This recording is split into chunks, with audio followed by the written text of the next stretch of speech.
Hola, soy Frankie Wilson, Soy Juan Severino soy de responsabilidad. y el tema que nos tocó son los integros de Gauss y dominios de factorización Fourier. Nuestra motivación va a ver si es posible y extender el teorema fundamental de la aritmética más allá de los enteros. Ahora vamos a intentar entender y comprender los enteros de Gauss. Los enteros de Gauss son una extensión de los números enteros en el plano de espacio de los complejos. Se van a definir de esta manera ambas veces tal que A, B pertenece al entero, donde la unidad imaginaria al cuadrado va a ser igual a menos 1. Es un anillo de veces complejo cerrado bajo una suma que se escribe de esta manera y cerrado bajo otro auto que se escribe de esta otra manera. La identidad multiplicativa va a ser igual a 1. El neutro aditivo va a ser igual a 0. Los enteros de Gauss es un anillo conmutativo, ya que es un anillo de veces complejos y cumple la propiedad conmutativa, por los que los enteros de Gauss van a generar esta propiedad. Y a su vez es dominio de integridad, ya que nos va a implicar esto y trabajando este sistema vamos a llegar a esta conclusión, pero vemos que no es posible, por lo que no hay divisores de cero. La norma gaussiana. La norma gaussiana nos dice que si un número gaussiano definido como z es igual a más veces, entonces su norma va a ser igual a al cuadrado más veces al cuadrado. Su norma va a ir desde los enteros gaussianos hasta los enteros mayores o iguales a cero. Vamos a tener dos propiedades. La primera es la multiplicativa, que va a separar el producto, y la positividad, que nos dice que la norma es mayor a cero o si la norma es igual a cero, si y solo si, y el número gaussiano que es igual a cero. En este punto, nosotros hablaremos de las unidades de los enteros de Gauss. La definición nos dice que sea un elemento de los enteros de Gauss, se dice que U es unidad si existe un V perteneciente a los enteros de Gauss, siendo este V distinto al elemento nulo, se nos cumple que U por V nos da como resultado la identidad. Dado que conocemos que la norma de U por la norma de V se puede ver como la norma de U por V, y conocemos que Q por V nos debería dar 1, conocemos que la norma de 1 es 1. Con esto se concluye que la norma del elemento U sería 1. Entonces, las unidades podemos decir que son todos los elementos de norma 1. En este anillo podemos reconocer los elementos 1 y su inverso como el y su inverso. Vamos a corroborar que estos elementos cumplen la propiedad de que tienen norma 1. La norma la definimos como a cuadrado más b cuadrado, siempre el elemento z a más bi. Vamos a calcular la norma de 1. 1 se expresa como 1 más 0i, entonces decimos que la norma va a ser 1 al cuadrado más 0 al cuadrado, dando como resultado 1. Se cumple. Lo mismo ocurre con su inverso. Vamos a corroborar ahora con la norma de i. La norma de i la vemos como 0 al cuadrado más i como 1 al cuadrado, que es el coeficiente que acompaña la i, dándonos 1. Lo mismo ocurre con su inverso. Hablaremos de la divisibilidad. Estas se definen como sean alfa y betas elementos de los enteros de Gauss. Entonces decimos que alfa divide a beta si existe un gamma perteneciente a los enteros de Gauss, tal que beta va a ser igual a alfa por gamma. Vamos a ver un ejemplo de divisibilidad.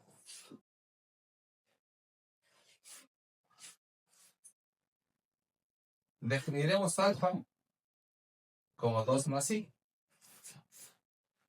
y beta como 5 más cb.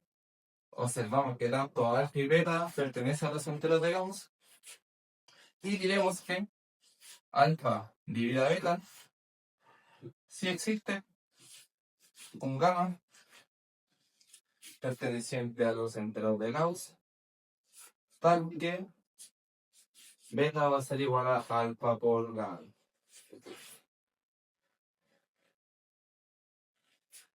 Vamos a observar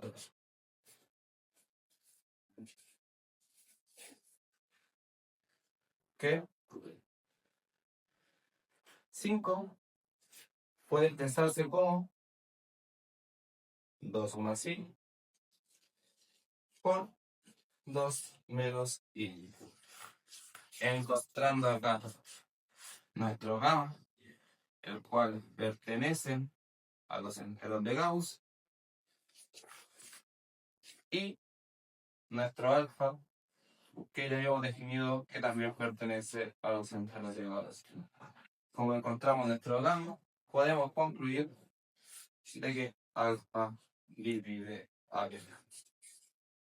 Ahora hablaremos de los elementos irreducibles. La definición nos dice que sea pi un elemento de los enteros de Gauss distinto de cero, este será reducible si pi no pertenece al conjunto de las unidades de los enteros de Gauss, y si pi puede expresarse como alfa por beta, entonces alfa o beta es unidad. Veremos un ejemplo. Definiremos pi como 1 más i. Notamos que este elemento no pertenece al conjunto de las unidades y vamos a intentar expresar 1 más i como alfa por beta. Aplicaremos la norma. Conocemos que la norma de un elemento de los enteros de Gauss se expresa como a cuadrado más b cuadrado. Entonces, si aplicamos la norma de 1 más i, nos da igual a la norma de alfa por la norma de beta. La norma de esto nos daría 1 al cuadrado más 1 al cuadrado, siendo esto igual a 2. Que 2 lo podemos pensar como 2 por 1. Y esto es igual a la norma de alfa por la norma de beta. Esto nos da dos opciones. Que la norma de alfa sea 2 o 1. Lo mismo ocurre acá. La norma de beta nos da como opción que sea 2 o 1, cumpliéndose en los dos casos que alfa o beta sea unidad. Ahora vamos a hablar de la clasificación de los primos en el anillo de los enteros de Gauss. Vamos a considerar números primos b que pertenecen a los enteros y vamos a ver que su factorización se define en tres casos. El primer caso es que p sea igual a 2. Entonces, 2 yo lo puedo escribir de la siguiente manera. Como el producto de dos números complejos que son irreducibles. Este es irreducible y este también lo es. Por lo tanto, 2 no es primo gaussiano. No es primo de Gauss o primo gaussiano. Después, el segundo caso. Si P por congruente a 3 módulo 4 es primo gaussiano. Voy a considerar al número 7, que pertenece a los números enteros. Y nos damos cuenta que 7 es congruente a 3 en módulo 4. Por lo tanto, yo digo que 7 es primo gaussiano y no tiene una factorización en los enteros gaussianos. Luego, voy a ver este caso. Si P es congruente a 1 módulo 4, es primo gaussiano. Considero el número 5 que pertenece a los enteros. Y me doy cuenta que 5 es congruente a 1 en módulo 4. Entonces, no es primo de Gauss. Además, yo puedo escribir el 5 como el producto de dos términos reductibles, como 2 menos i por su conjugado.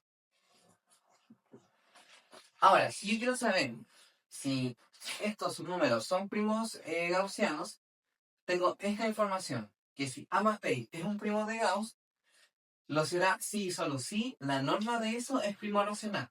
Entonces, en ese caso, yo lo que puedo hacer es, tomo el 2 menos i, le aplico su norma, entonces calculando su norma, yo lo que voy a obtener es 2 al cuadrado más menos 1 al cuadrado.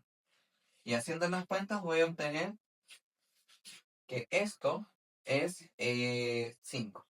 Y 5 es un primo racional. Por lo tanto, este es el primo de Gauss. Vamos a explicar un poco lo que es el dominio euclidiano. para trabajar un poco y poder tener una conclusión al final. Bueno, la idea original viene del algoritmo de Euclides que estudiamos teoría de números, que yo puedo escribir un número de esta manera, con, claro, A, B, Q y R que pertenecen a los enteros, y B tiene que ser distinto del cero. Además, R es un resto que cumple esta propiedad. Gracias a esto, hablamos de una función euclidiana. Se define esto que es una función que habla de una medida de tamaño, porque no puedo tener una relación de orden, que es lo que hace acá. No puedo tener una relación de orden en ciertos anillos. No existe un más o un menos o un menor, ¿verdad? Entonces, voy a definir al dominio euclidiano o un anillo euclidiano si existe una función tal que envíe del anillo que estoy trabajando a los enteros positivos, incluyendo el cero. Y es importante que sea dominio de integridad del anillo. Entonces tengo dos propiedades fundamentales. Tengo una división con resto, que es casi la misma idea que el algoritmo de Euclides. Ahora, la diferencia importante es que esta relación de orden que se cumple acá, se cumple con la función euclidiana que tengo que definir. Y en orden existe una relación de orden que habla sobre las funciones euclidianas. Ahora, en Z, la función euclidiana normal es la función valor absoluto, ya que envía a los valores a enteros positivos. Y en enteros de Gauss, la función euclidiana que cumple eso es lo que vimos anteriormente, que es la norma. Para ir cerrando, hablaremos del dominio de factorización única. Como el anillo de los enteros gaussianos es un dominio euclidiano, que lo explicamos anteriormente, con respecto a la función euclidiana, que es la norma, entonces es un dominio de ideales principales, y quiere decir que existe un anillo que genera a todo, ¿ya? Implicando que es un dominio de factorización única. ¿Qué quiere decir esto? Que el dominio euclidiano implica que un dominio de ideales principales y el dominio de ideales principales implica el dominio de factorización única. ¿Ya? Y ahora ¿qué quiere decir esto? Vamos a considerar un elemento alfa, que es no nulo, que pertenece al anillo que trabajamos. Entonces lo que yo voy a obtener es que alfa lo puedo expresar como el producto de todos estos números, siendo este un número que pertenece a las unidades, los otros siendo términos irreducibles, y siendo esto exponentes que son mayores que 0. ¿Ya? Entonces, gracias a esto, el teorema fundamental de la aritmética, que es lo que trabajamos normalmente, y aquí tiene un peso súper importante, es que ahora podemos extenderlo a los números complejos por medio de los enteros gaussianos y el anillo que trabajamos. Además de esto, tenemos otra conclusión importante, es que todos los elementos que son irreducibles van a ser los sí son primos gaussianos. Esta es la conclusión más importante y fuerte que vamos a encontrar en este dominio de factorización única, que es de los enteros gaussianos. Vamos a ver un ejemplo a continuación. Vamos a trabajar con el 30, que es un número que pertenece a los enteros, y vamos a ver su factorización en este mismo caso. Entonces, sabemos que 30 es igual a 2 por 3 por 5. De esta manera ya está factorizado en Z, y aquí ya usamos el teorema fundamental de la aritmética. Ahora vamos a ver la factorización en los enteros gaussianos. Decimos que, y por lo trabajado anteriormente, 2 va a ser lo mismo que 1 más i por su conjugado. 3 ya es primo de Gauss, porque es congruente a 3 en módulo 4. Y 5, como anteriormente ya vimos, se escribe de la siguiente manera: 2 más i por su conjugado. De esta forma nos queda aquí 30 se puede escribir como ¿quién? Como 1 más i por 1 menos i por 2 más i por 2 menos i por 3. Y está factorizando en enteros gaussianos.